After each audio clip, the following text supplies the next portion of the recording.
Assalamualaikum warahmatullahi wabarakatuh.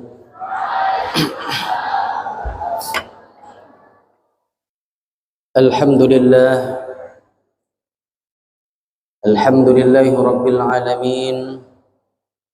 Wassalatu wassalamu ala sayyidina Muhammadin al-fatih lima ughliqa wal khatim lima sabaq. Nasiril haqqi bil haqq wal hadi ila siratikal mustaqim. وعلى آله وصحبه حق قدره ومقداره العظيم. سبحانك لا علم لنا إلا ما علمتنا إنك أنت العليم الحكيم. أما بعد, yang saya muliakan, yang saya hormati Bapak Kepala Sekolah dengan segenap stafnya, juga seluruh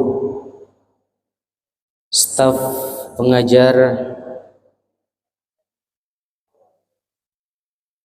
SMKN 6.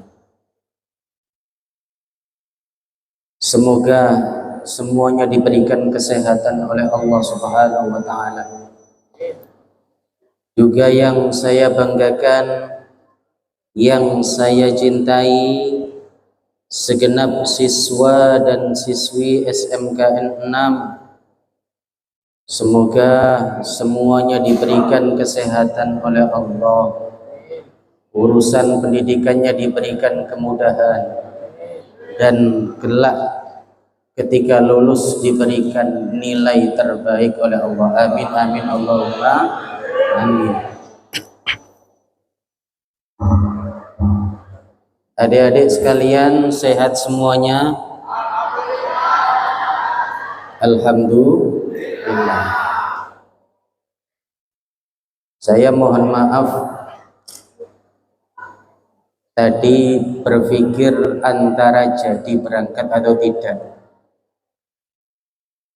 karena 1 minggu ini saya sakit dan terus diberikan obat, dan alhamdulillah tadi sebelum zuhur sudah agak mendingan, ya, walaupun masih batuk-batuk.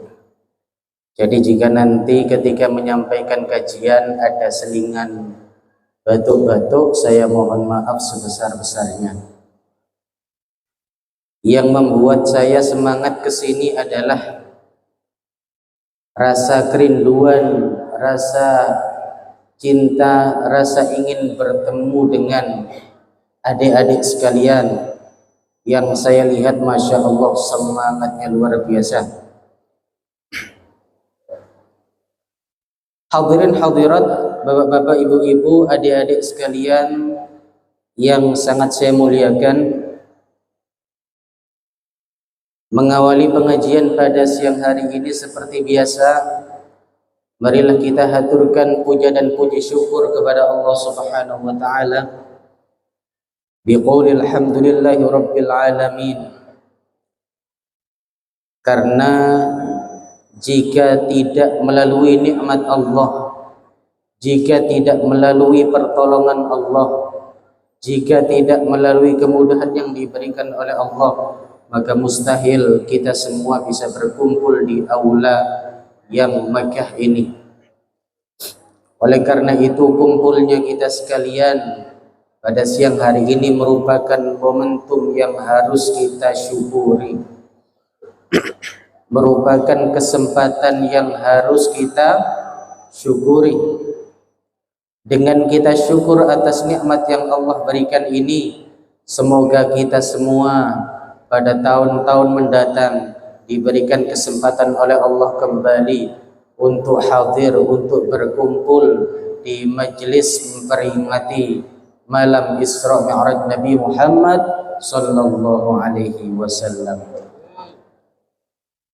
Salawat dan salam semoga tetap tercurah kepada junjungan kita Nabi Agung Muhammad sallallahu alaihi wasallam, juga kepada seluruh keluarga beliau, seluruh sahabat beliau, dan seluruh pengikut beliau, dan semoga kita ditetapkan oleh Allah termasuk di antara pengikut Nabi Muhammad yang kelak mendapatkan syafaat dari beliau. Amin amin Allahumma amin.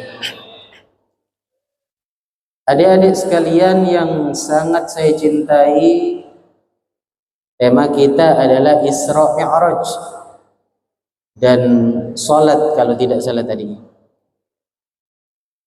Karena Isra Mi'raj itu identik dengan salat.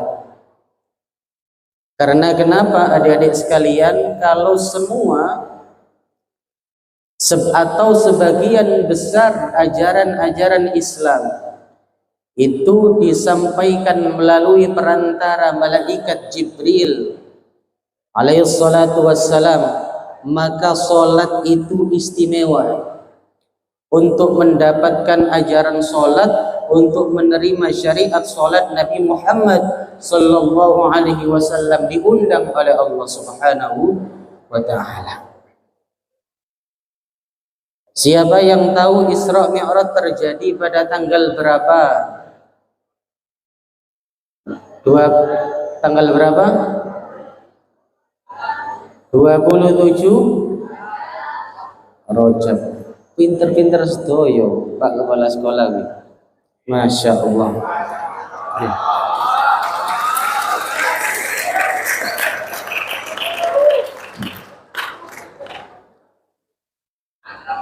Saya nyampe sini kaget.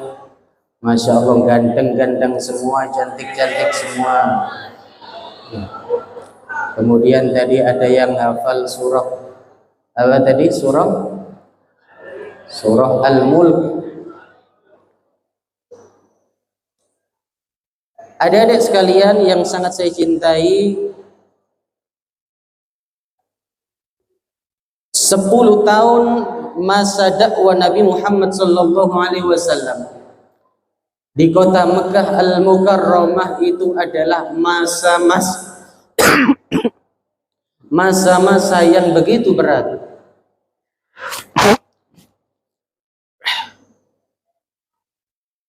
Tetapi meskipun demikian, Rasulullah masih diberikan kesabaran oleh Allah. Rasulullah masih diberikan kekuatan oleh Allah. Sebabnya apa? Disebabkan dukungan daripada kedua orang yang paling beliau cintai. Yang pertama siapa? Yang pertama adalah Abu Thalib. Abu Thalib niki pamannya Nabi, dia belum masuk Islam, tetapi dia adalah orang yang melindungi Nabi Muhammad sallallahu alaihi wasallam. Dan Abu Thalib niki disegani oleh orang-orang kafir Quraisy karena saat itu dia termasuk di antara pemimpin suku Quraisy. Cacian daripada orang-orang kepada Nabi Muhammad lewat begitu saja. Karena beliau punya pendukung, punya kekuatan. Yang pertama bernama Abu Thalib, yang kedua bernama siapa? Istri beliau Sayyidatina Khadijah Al-Kubra. Lalu ketika masuk tahun ke-10 Hijri, ke-10 masa kenabian, Rasulullah niku diuji dengan ujian yang begitu berat. Apa? Yang pertama, Nabi diuji dengan wafatnya paman beliau. Paman yang sejak kecil mengasuh Kanjeng Nabi. Jadi Nabi itu mulai belum lahir sudah ditinggal wafat ayahnya. Ibunya beliau wafat ketika Nabi umur 6 tahun. Setelah itu Nabi diasuh oleh kakeknya, kemudian setelah kakeknya wafat diasuh oleh pamannya. Maka ketika Abu Thalib niki wafat, Nabi sangat sedih. Belum cukup demikian, Tidak lama kemudian istri yang paling beliau cintai, yakni Khadijah, seorang istri yang sabar, seorang istri yang mendukung perjuangan Nabi Muhammad, seorang istri yang seluruh kekayaannya disumbangkan untuk agama Islam, juga meninggal. Hingga saat itu Nabi Muhammad SAW merasa begitu sedih luar biasa.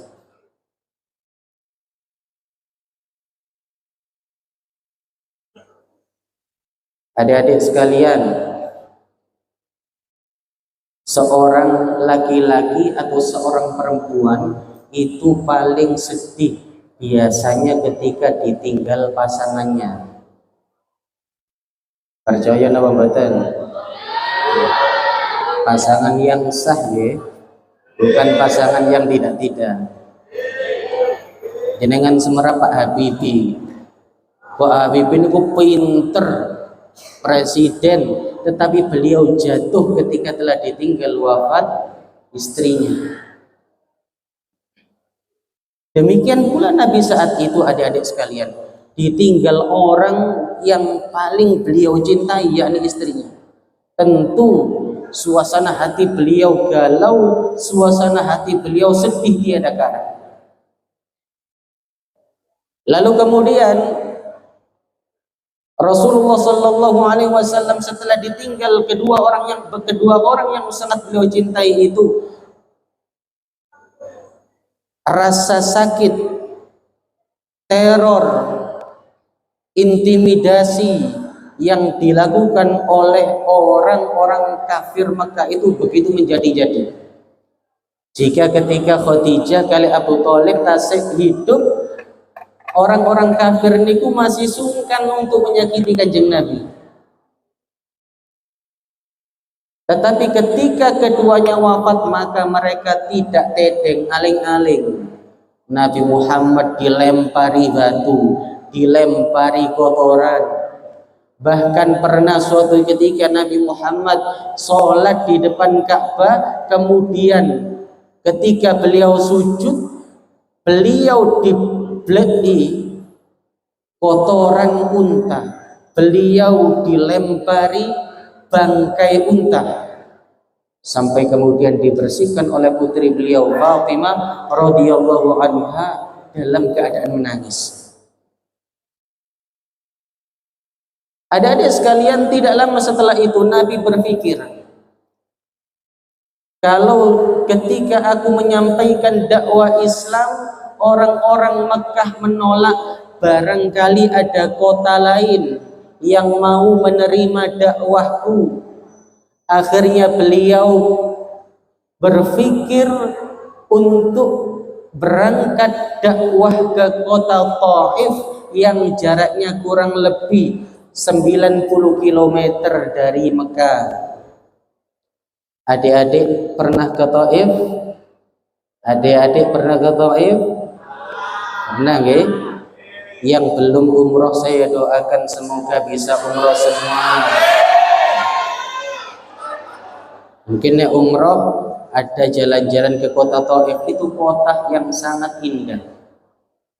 Kalau di Mekah itu kering, tidak ada pohon, sedikit pohon. Kalau Thaif itu subur dan dingin. Singkat cerita adik-adikku sekalian, Nabi didampingi oleh putra angkat beliau yakni Zaid bin Harithah. Beliau kemudian berdakwah ke kota Thaif dengan harapan mereka menerima dakwah Nabi Muhammad sallallahu alaihi wasallam. Yang terjadi adalah ternyata tidak seperti yang diduga. Ketika Rasulullah menyampaikan dakwah ke kota Thaif, justru permusuhan yang dilakukan oleh orang-orang Thaif itu jauh lebih kuat, lebih dahsyat daripada yang dilakukan oleh orang-orang Mekah. Terus ketika sampai di Thaif, Rasul menyampaikan dakwah agar mereka menyembah Allah, agar mereka meninggalkan ajaran agama berhala.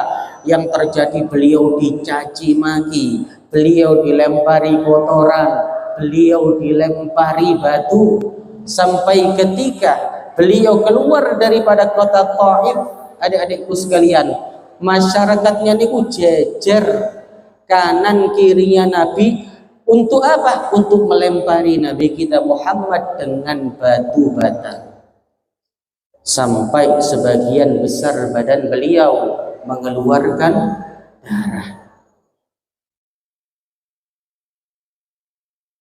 Apakah Nabi Muhammad marah terhadap mereka? Tidak. Beliau mengadu kepada Allah, ya Allah, sesungguhnya aku mengadukan lemahku, aku mengadukan sedikit upayahku kepada Engkau ya Allah, dan aku mengadukan lemahku ketika berhadapan dengan manusia. Maka sekiranya ya Allah Engkau tidak marah kepadaku, maka aku tidak akan pernah peduli, kata Nabi Muhammad SAW. Lalu adik-adikku sekalian, setelah Nabi dilempari kotoran, dilempari batu, dilempari kerikil, beliau mengaduh kepada Allah. Dan ini pesan untuk kita. Ketika kita sedih, ketika kita punya banyak masalah, ketika adik-adik sekalian dimusuhi oleh orang lain, jangan mengadu ke medsos. Nggih, diilono wong ngadune nang medsos. Tukaran ambek koncone didik-didik update status. Diputus pacare update posting nang Facebook. Boten nangsal pacaran nggih, boten nangsal. Contoh Nabi Muhammad. Nabi Muhammad itu adalah orang yang luar biasa, satu-satunya orang yang harus kita idolakan. Ketika beliau dimusuhi oleh seluruh orang, maka beliau hanya mengadu kepada Allah saja. Lalu adik-adikku sekalian, setelah Nabi mengadu, Allah Subhanahu wa ta'ala kemudian mengutus malaikat penjaga gunung. Lalu malaikat penjaga gunung itu berkata kepada Nabi, ya Rasulullah, sesungguhnya Allah mendengar munajatmu, Allah mendengar keluh kesahmu ya Rasulullah. Maka ini aku adalah malaikat penjaga gunung. Jika engkau memerintahkan, maka akan aku ablekkan. Apa ablekkan itu bahasa Indonesia? Akan aku angkat gunung yang terbesar yang ada di kota Taif ini untuk aku berikan kepada penduduk Taif. Nek panjenengan di posisi sebagai nabi ya nopo? Nek kula panjenengan di posisi sebagai nabi ya nopo? Anda dimusuhi orang, kemudian Allah mengirim malaikat untuk membantu kita, untuk mengangkat gunung, kita tumplekkan kepada orang itu. Nek kula panjenengan ya napa? Ya wis ndang GPL, gak pakai lama. Iku nek kula panjenengan. Tidak dengan Nabi Muhammad sallallahu alaihi wasallam. Ketika Rasulullah sallallahu alaihi wasallam dimaturi oleh malaikat penjaga gunung demikian, apa jawaban Nabi Muhammad sallallahu alaihi wasallam? Tidak, aku tidak mau melakukan itu. Asallahu ay yukhrija min aslabihim may ya'budullaha wahdah. Justru yang aku harapkan adalah agar Allah Subhanahu wa taala mengeluarkan kelak dari tulang rusuk mereka generasi-generasi yang mentauhidkan Allah Subhanahu wa ta'ala. Adik-adik, itulah indahnya akhlaknya Nabi kita Muhammad. Itulah keluar biasaan rasa maaf Nabi Muhammad. Beliau dijahati oleh orang, tetapi beliau mendoakan orang yang menjahati beliau dengan doa-doa kebaikan. Mugi-mugi kula panjenengan saged mencontoh Nabi Muhammad. Amin. Mugi-mugi kita semua mendapatkan cinta dari Nabi Muhammad. Amin. Semoga kita semua diberikan istiqamah oleh Allah, rindu dan dirindukan oleh Nabi Muhammad sallallahu alaihi wasallam. Adik-adikku sekalian, itu adalah deretan daripada peristiwa-peristiwa berat yang dialami oleh Nabi Muhammad sallallahu alaihi wasallam sebelum beliau melaksanakan Isra Mi'raj. Tidak lama setelah itu Allah Subhanahu wa taala ingin menghibur kekasihnya. Tidak lama setelah itu Allah Subhanahu wa taala ingin menghibur Nabi Muhammad sallallahu alaihi wasallam dengan memperjalankan beliau dalam sebuah perjalanan yang tidak pernah dilakui oleh manusia siapapun itu.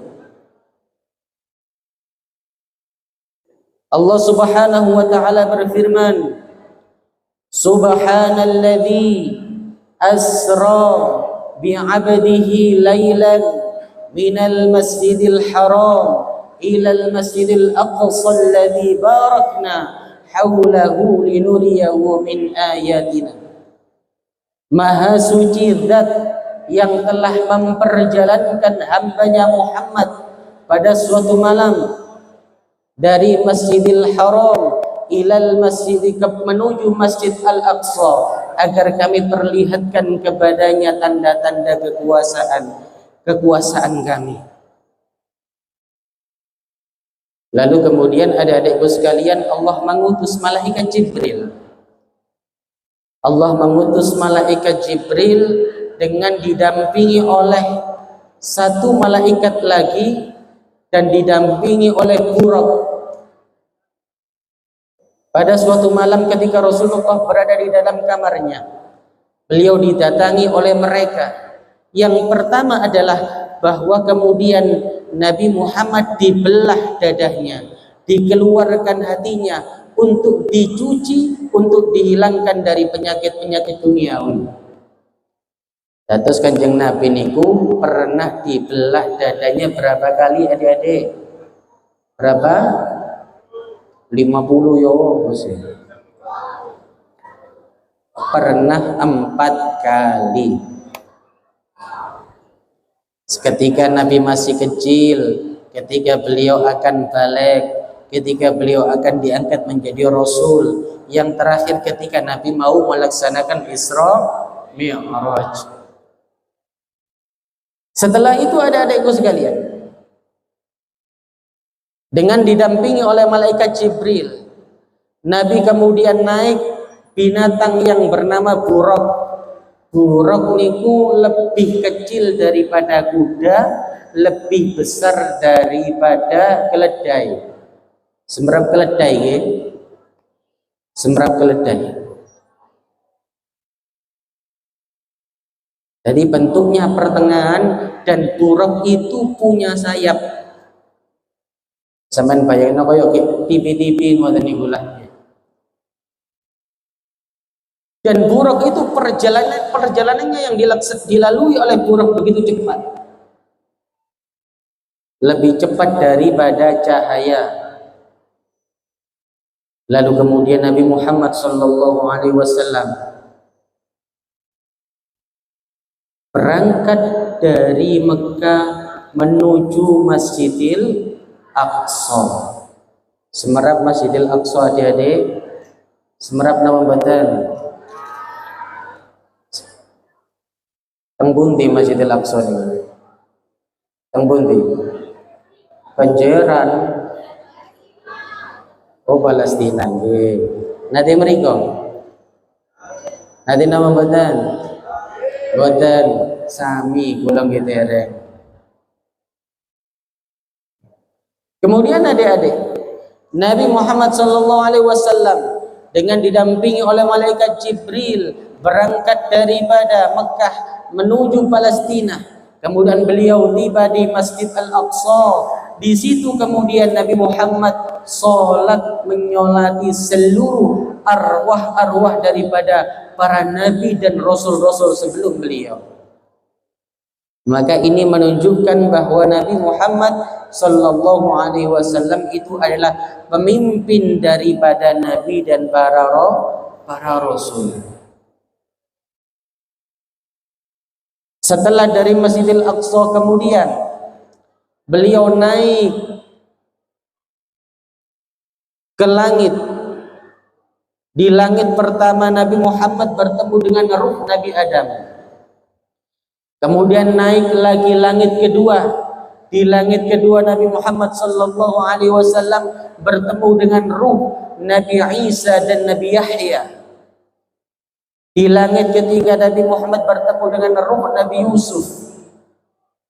Di langit keempat Nabi Muhammad sallallahu alaihi wasallam bertemu dengan ruh Nabi Idris. Di langit kelima Nabi Muhammad bertemu dengan ruh Nabi Harun. Di langit keenam Nabi Muhammad bertemu dengan ruh Nabi Musa. Di langit ketujuh Nabi Muhammad sallallahu alaihi wasallam bertemu dengan ruh Nabi Ibrahim alaihissalatu wassalam. Kemudian beliau tiba di Baitul Ma'mur. Baitul Ma'mur itu di atas langit di langit ketujuh. Yang mana kalau di bumi itu ada Baitullah, tempat orang-orang tawaf, tempat para manusia dan jin yang ada di bumi tawaf. Kalau di langit tujuh itu ada Baitul Ma'mur, tempat puluhan ribu malaikat setiap hari melaksanakan tawaf. Dan puncaknya, adik-adikku sekalian, Nabi Muhammad sallallahu alaihi wasallam naik ke Sidratul Muntaha, dan setelah itu Nabi Muhammad sallallahu alaihi wasallam bertemu dengan Allah Subhanahu wa taala. Lalu kemudian Nabi Muhammad menerima amanah syariat salat, yang mana pertama kali salat itu diwahyukan kepada beliau bukan berjumlah 5 waktu, tidak, tetapi 50 waktu. Atau salat niku pertama kali diwahyukan kepada Nabi 50 waktu. Ya, seandainya salatnya 50 waktu kuat nama badan. Kuat nama badan. Wong limoy kadang-kadang sing bolong-bolong ya. Setelah mendapat amanah salat 50 waktu, Nabi Muhammad turun. Kemudian bertemu dengan Nabi Musa alaihissalatu wassalam. Setelah bertemu dengan Nabi Musa bertanya kepada Nabi Muhammad, "Ya Muhammad, apa yang engkau dapatkan dari Allah?" "Salat 50 waktu," kata Nabi Muhammad. Lalu kemudian Nabi Musa berkata, "Wahai Nabi Muhammad, mintalah keringanan kepada Allah. Karena kenapa? Umatku lebih kuat daripada umatmu. Fisik umatku lebih kuat daripada fisik umatmu. Tetapi umatku tidak mampu menjalankan amanah salat 50 waktu." Lalu kemudian Nabi meminta keringanan kepada Allah, dikurangi 10. Kemudian ketemu Nabi Musa, disuruh minta keringanan lagi, dikurangi lagi, hingga kemudian sholat itu berjumlah 5 waktu. Adik-adikku sekalian yang sangat saya cintai, begitu penting nilai ajaran sholat, hingga kemudian untuk menerima ajaran sholat, untuk menerima syariat sholat ini kemudian Nabi Muhammad dipanggil oleh Allah Subhanahu wa ta'ala. Kalau syariat-syariat lain Nabi hanya diminta zakatlah, tunaikan haji, bersedekahlah dan seterusnya. Tetapi untuk menerima syariat sholat ini Nabi Muhammad sallallahu alaihi wasallam langsung dipanggil oleh Allah naik ke atas langit 7 untuk mendapatkan syariat sholat 5 waktu. Maka adik-adikku sekalian, Harga seorang muslim, harga seorang mukmin itu ditentukan seberapa bisa dia menjaga sholatnya. Mbak, kalau nanti suatu saat ada yang melamar panjenengan, sing kira-kira dilihat napa ni? Duwike. Mobile. Niki pesen kula, suatu saat ketika panjenengan telah dewasa, ketika lulus kuliah, kok kemudian ada seorang laki-laki melamar panjenengan, yang ditanya terlebih dahulu, sholatmu bagaimana? Karena kenapa? Kalau sholat saja dijaga, apalagi hati Anda. Kalau ada seorang laki-laki kok tidak menjaga sholatnya, bagaimana dia bisa menjaga wanitanya ketika sholatnya saja tidak dijaga? Duit niku gampang, duit niku. Pokoknya tanggung jawab, bekerja dengan serius, ketika diberikan rezeki oleh Allah, jadi.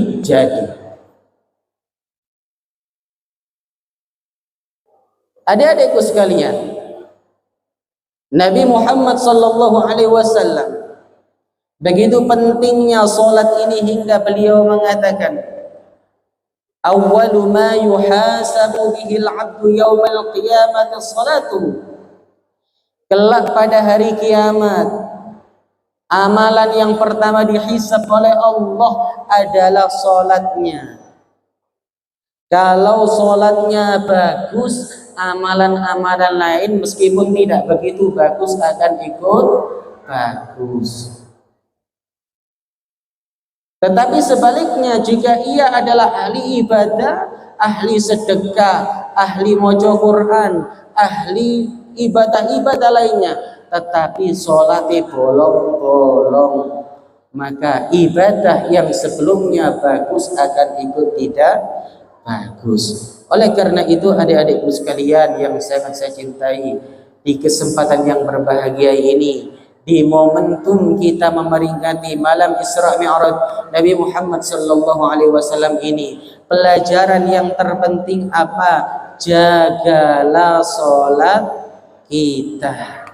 Kalau kita bisa menjaga sholat kita, insya Allah kehidupan kita akan dijaga oleh Allah. Kalau adik-adik ingin lulus dengan nilai yang terbaik, jagalah sholat kita. Kalau nanti ingin mendapat, ketika telah lulus, ingin diterima fakultas yang baik, fakultas negeri, fakultas yang luar biasa, maka jagalah sholat kita. Mpun ikut tak? Sebab orang dengan menjaga sholatnya, maka secara tidak langsung dia menjaga hubungannya dengan Allah. Orang yang hubungannya dengan Allah baik, maka semuanya akan ikut baik. Hadirin hadirat, adik-adikku sekalian yang dirahmati oleh Allah, demikian mungkin sedikit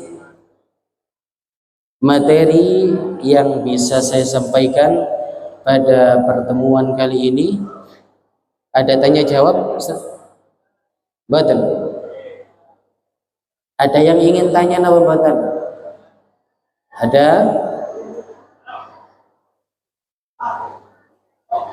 Kalau tidak ada, baik, sampun nggih. Ada yang ingin tanya? Ustadz, bagaimana tips pilih jodoh? Wis pun mikir jodoh masih alia, SMA. Sekolah yang serius, kuliah yang benar nanti setelah lulus kuliah, ketika adik-adik telah berproses menjadi orang-orang yang baik, maka di situ Allah akan memberikan kepada panjenengan jodoh-jodoh yang baik. Kenapa? Karena dalam Al-Quran Allah berfirman, at-tayyibatu lit-tayyibin wat-tayyibun lit-tayyibat. Berproseslah dengan baik, meningkatkan kualitas diri. Dengan Anda meningkatkan kualitas diri, maka jodoh Anda pun akan meningkatkan kualitas dirinya. Amin, amin, Allahumma amin. Baik, adik-adikku sekalian dirahmati oleh Allah dan sangat saya cintai, demikian sedikit pemaparan materi yang bisa saya sampaikan pada kajian tentang tema Isra Mi'raj pada siang hari ini. Marilah kita tutup majelis kali ini dengan sama-sama menundukkan kepala kita, mengangkat kedua tangan kita, kita berdoa kepada Allah untuk diri kita, untuk kedua orang tua kita, untuk seluruh guru-guru yang mengajar kita, agar semoga semuanya diberikan kesehatan oleh Allah, urusannya dimudahkan oleh Allah, segala hajatnya dikabul oleh Allah, dan segala urusannya diberikan kemudahan oleh Allah Subhanahu wa taala. Bismillahirrahmanirrahim. Allahumma shalli ala sayyidina Muhammadin wa ala alihi wa sahbihi wa barik wa sallim ajma'in. Hamdan yuwafi ni'amahu wa yukafi mazida. Ya Rabbana lakal hamdu kama yanbaghi li jalali wajhika al-karim wa 'azimi sultanik. Allahumma ighfir lana dhunubana wa liwalidayna wa li ahlina ولمشايخنا ولمعلمينا ولجيراننا ولجميع المسلمين والمسلمات والمؤمنين والمؤمنات الأحياء منهم والأموات. اللهم إنا نسألك من كل خير سألك منه سيدنا محمد صلى الله عليه وسلم وعبادك الصالحون، ونعوذ بك من كل شر استعاذك منه سيدنا محمد صلى الله عليه وسلم وعبادك الصالحون. ربنا آتنا في الدنيا حسنة وفي الآخرة حسنة وقنا عذاب النار. وصلى الله على سيدنا محمد وعلى آله وصحبه وبارك وسلم والحمد لله رب العالمين. Kurang lebihnya mohon maaf. Al-'afwu minkum. Wassalamualaikum warahmatullahi wabarakatuh.